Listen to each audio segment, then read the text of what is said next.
പുതിയൊരു വീഡിയോയിലേക്ക് എല്ലാവർക്കും സ്വാഗതം. അപ്പോൾ ഇന്നത്തെ വൈകുന്നേരം കണ്ടൊരു കാഴ്ചയാണ് കേട്ടോ. സൂര്യൻ അസ്തമിച്ച് ത്രിസന്ധ്യ നേരത്തെ ഒരു കാഴ്ച, ഭയങ്കര ബ്യൂട്ടിഫുള്ളായിട്ടുള്ള ഒരു ഒരു ഒരു ചിത്രം, എണ്ണച്ചായ ചിത്രം പോലെ എന്നൊക്കെ പറയത്തില്ലേ, അതുപോലത്തെ ഒരു ആകാശമായിരുന്നു വൈകുന്നേരം. ഇന്നലെ വിളക്കൊക്കെ കത്തിച്ചു, അമ്മ മൺചിര അതൊക്കെ കത്തിച്ച് വെച്ചിട്ടുണ്ടായിരുന്നു. ഭയങ്കര ഒരു കാം ആൻഡ് ക്വയറ്റ്, ഭയങ്കര പീസ്ഫുള്ളായിട്ടുള്ള ഒരു മൊമെൻ്റ് ആയിരുന്നു കേട്ടോ. അപ്പോൾ അതൊക്കെ കഴിഞ്ഞു ഞാൻ വന്ന്, അപ്പോൾ ഉച്ചയ്ക്ക് കുറച്ച് നേരം കിടന്നുറങ്ങിയിട്ടുണ്ടായിരുന്നു. അപ്പം ഷീറ്റൊക്കെ മൊത്തത്തിൽ കുളമായി കിടക്കുക. പിന്നെ അതെല്ലാം മടക്കി വെച്ചു. പിന്നെ വൈകുന്നേരം ഞാനും പൊന്നും കൂടെ പുറത്ത് പോയപ്പോൾ ചിക്കൻ വാങ്ങിച്ചുകൊണ്ട് വന്നിട്ടുണ്ടായിരുന്നു. അപ്പോൾ അവൾക്കത് ഫ്രൈഡ് റൈസ് ഒന്നും വേണ്ട, ഗീ റൈസ് ഉണ്ടാക്കി കൊടുക്കണമെന്ന് പറഞ്ഞു. അപ്പോൾ ചിക്കൻ സെപ്പറേറ്റ് കറി ഉണ്ടാക്കി, ഗീ റൈസിന് ഒരു തട്ടിക്കൂട്ട് ഗീ റൈസ് ഉണ്ടാക്കി കൊടുക്കാമെന്ന് വിചാരിച്ചു. അങ്ങനെ അതെല്ലാം ക്ലീൻ ചെയ്ത ശേഷം അരിയൊക്കെ കഴുകി വെച്ച് അവൾ ഹെൽപ്പ് ചെയ്യുന്നുണ്ടായിരുന്നു.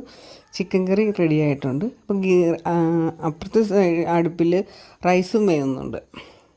അപ്പോൾ നിങ്ങളെല്ലാവരും എൻ്റെ ചാനൽ സബ്സ്ക്രൈബ് ചെയ്യണം, ലൈക്ക് ചെയ്യണം, കമൻറ്റൊക്കെ ചെയ്യണം. അപ്പോൾ ഓക്കെ, പുതിയൊരു വീഡിയോയിൽ കാണാം.